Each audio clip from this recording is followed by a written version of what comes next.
সবাই বিজেপির শক্তি আরো বাড়লো। প্রার্থী নরেশ চন্দ্র রায়ের হাত ধরে সিপিএম ও তৃণমূল ছেড়ে প্রায় 40 জন কর্মী বিজেপিতে যোগ দেন। গদে দেয়ার খুঁটি গ্রাম পঞ্চায়েত এলাকায় আয়োজিত এই কর্মসূচিকে জেলা সম্পাদিকা মিতালি রায়, মন্ডল সভাপতি পলাশ বক সহ একাধিক নেতা উপস্থিত ছিলেন। ধূপগুড়ি বিধানসভায় বিজেপির সংগঠন আরও শক্তিশালী হলো। বিজেপি প্রার্থী নরেশ চন্দ্র রায়ের হাত ধরে বিভিন্ন রাজনৈতিক দল থেকে কর্মী সমর্থকরা দলে যোগদান করছেন। জানা গেছে, ধূপগুড়ি ব্লকের গধেরিয়ার কুটি গ্রাম পঞ্চায়েতের 15/104 নম্বর বুথে সিপিএম ও তৃণমূল কংগ্রেস ছেড়ে মোট 40 জন বিজেপিতে যোগ দেন। এই দিনের যোগদান কর্মসূচিতে জেলা সম্পাদিকা মিতালি রায়, মন্ডল সভাপতি পলাশ বসা, বিজেপি নেতা কমলেশ সিংহ রায় সহ অন্যান্য নেতৃত্বরা উপস্থিত ছিলেন। Bureau report, Rajib news network.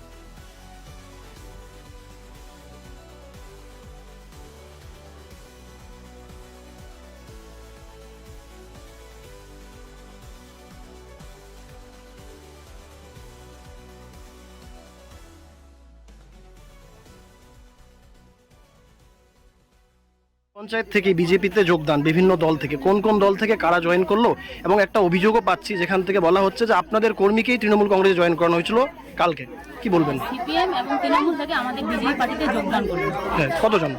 6টি পরিবার, 40 জন। আর এই যে অভিযোগটা করা হলো, এই ব্যাপারে কি বলবেন? আপনারই তো ভোটার, আপনার গ্রাম পঞ্চায়েতেরই।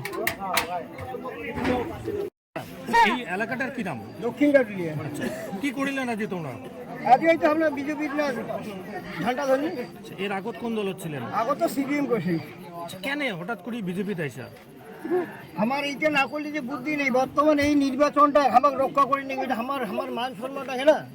আমরা যে রাজবংশী, আমরা ক্ষত্রিয় বাঙালি, কাজে আমার এই ধর্মটা আমার রক্ষা করে নেই। আমরা চারিপাশে দেখি যে দুর্নীতি, কাজে এইটার জন্য আমরা এই যে আজই এই বিজেপির ঝাঁটা ধরি। কতজন মিলে আজ বিজেপি? মেলা আমরা এটা না মেলা গেলে মাইসিটা তোমার দেখে তুমি কত মাইসি চারিপাশে। কতদিন ধরে সিপিএম করছিলেন? হ্যাঁ, সিপিএম তো মেলা দিন থেকেই করছি। তাও আনুমানিক এই 34 বছর জেলা ছিল, তার থেকে এটা চলছে গিয়ে এলাম। আচ্ছা আচ্ছা আচ্ছা। কি নাম তোমার? মোর নাম বাবুল রায়। কি বলবেন? ছয়টা পরিবার, জোরে জোরে, একটু জোরে। কাটুলিয়ার 6টা পরিবার, 40 জন ভোটার আজকে ভারতীয় জনতা পার্টি জয়েন করলেন। দেখছেন, ভারতীয় জনতা পার্টি ছাড়া পশ্চিমবঙ্গে আর উন্নয়ন সম্ভব নয়। তাই পশ্চিমবঙ্গের উন্নয়নের জন্য ভারতীয় জনতা পার্টি আরে বাচ্চাগুলা সামনে বিধানসভা নির্বাচনে নিশ্চিতভাবে বিজেপি এক ভালো ফল হবে।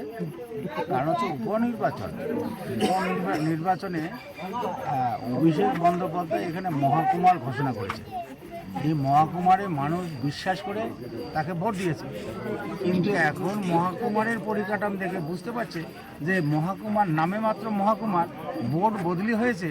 ওই পৌরসভার যে অবস্থা, ওই মহাকুমারের ওই একই অবস্থা। মহাকুমার নামে মাত্র মহাকুমার, এখন আর তাদেরকে আর বিশ্বাস করছে না। বললাম, কোন কোন রাজনৈতিক দল ছেড়ে আজকে আপনাদের দলে যোগদান করলো? সিপিএম আর টিএমসি থেকে আজকে জয়েন করলো। অভিষেকের সবার আগে এত বড় একটা ভাঙন, কি কোথাও গিয়ে কি শক্তি বৃদ্ধি হচ্ছে বলে মনে করছেন? দেখেন, অভিষেকের এখানে গুরুত্ব নেই। অভিষেক এখানে সভা, অভিষেক এর আগে মিথ্যা কথা বলে, ওই মাঠেই মিথ্যা কথা বলে এখানে মহাকুমার ঘোষণা করে গেছেন। মহাকুমার ঘোষণা করার পরে মহাকুমার পরিকাঠামো দিতে পারেননি। মহাকুমারের এখানে কাজে হয় না, এখনো মানুষকে জলপাইগুড়ি যেতে হচ্ছে। তাহলে এখানে মিথ্যা কথার জন্য আবার সভা করছেন। ধন্যবাদ। এলাকায়